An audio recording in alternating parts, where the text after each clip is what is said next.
থাকে না কোনো ভয়, সে যে সদাই থাকে নির্ভয়। কৃষ্ণ নামের জোরে সে হার মানে না, কৃষ্ণ নামে চলে যে জনা অসাধ্য সাধন করে সেই জনা। কৃষ্ণ নামে চলে যে জনা অসাধ্য সাধন করে সেই জনা। অগ্নিকুণ্ডে তিনি যেমন দিন পেলে, ঠিক সময়ে তিনি আবার নেই যে ঘটে। বলছে ভগবান বলছে আমাকে যারা ভজনা করে না তাকে আমি কখনো কখনো কষ্টে ফেলি, বিপদে ফেলি। কেন? তাকে পরীক্ষা করার জন্য।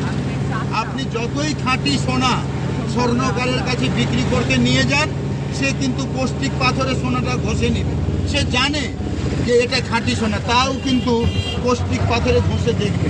ঠিক এইরকম ভগবানও স্বর্ণকারের মতো আমাদেরকে পরীক্ষা করে দেখে নিচ্ছে যে এ কি শুধু সাময়িকভাবে লোক দেখানো ভগবানের ভিক্ষা চায়, পয়সা কালেকশন করে এই জন্য কি এ পরিণাম করছে, না এ আমাকে মন প্রাণ দিয়ে ভালোবাসে, আমাকে 100% বিশ্বাস করে। এইরকম মানসিকতা ভগবান যখন আপনার জেনে যাবে যে না এ আসল ভক্ত, তখন ভগবান আপনাকে একদম কোথায় ভালো মতো রাখবে, কোথায় সুন্দর প্রসাদ খাওয়াবে, কোথায় শেষ জীবনে আপনাকে সেই ধামে নিয়ে যাবে। কৃষ্ণ নামে চলে যে জনা অসাধ্য সাধন করে সেই জনা।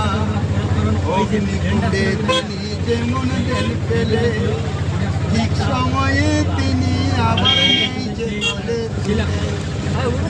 সঠিক প্রমাণ ভক্ত নিজে, শাস্ত্র নেই জানা অসাধ্য সাধন করে সেই জনা।